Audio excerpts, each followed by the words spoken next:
Imagine being faced with a decision to either have to pay a huge fine for a child or be forced to give him up to an orphanage, all because you already have a child and your country only allows you to have just one child. Hi, my name is Erin, and today I'm going to explain to you why I feel like the one-child law in China should end, the effects the law has on children born into families that are forced to give them up, and also the huge gender age gap that the law has created throughout the country. To understand why the one-child law should be ended in China, we will look at how many people are suffering from the effects of the law. I feel I'm qualified to tell you on this subject because I've seen a countless amount of documentaries about the one-child law in China and what effects it has on the country. Many people feel that since the population in China is over 1 billion, that the law is a good way to control population. I believe that the one-child law in China should be ended because of the huge effects that it has had on the country. In China, it is considered illegal to have more than one child, and because the population is over 1 billion, they felt like this law would be a good idea, and they enforced it upon its citizens in order to control the population. If a woman becomes pregnant with a second child, she faces the decision of abortion or adoption or paying huge fines to keep her child.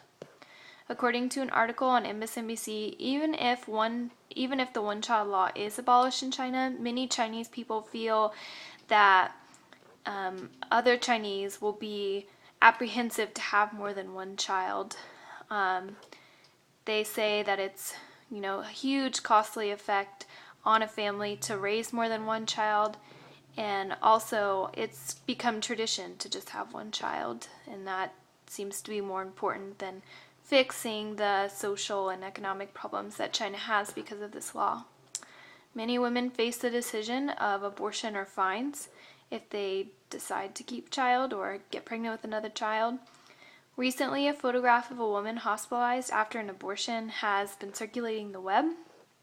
And according to an article by Bogu, a 22-year-old Chinese woman was dragged out of her home, drugged up, and later gave birth to a deceased baby girl.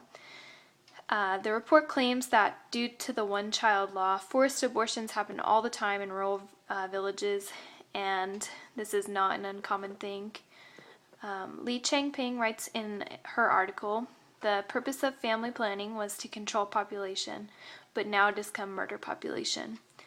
Many people feel like the law is depriving a person's right to live. The article also states human life has become meaningless numbers to Chinese government.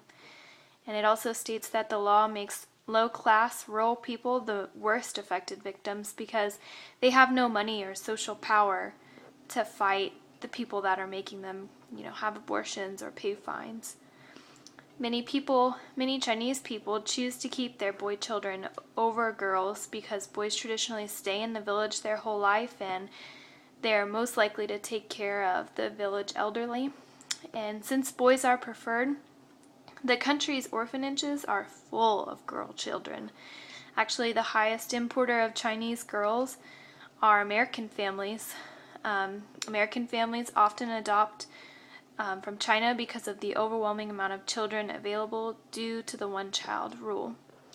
And also, many Americans also adopt from China because of the living conditions that the children will face if they're not adopted.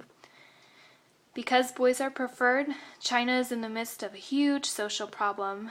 Many male children growing up today in China will not have anyone to marry once they're able to marry because Chinese families haven't kept their girl children, they've kept their boy children.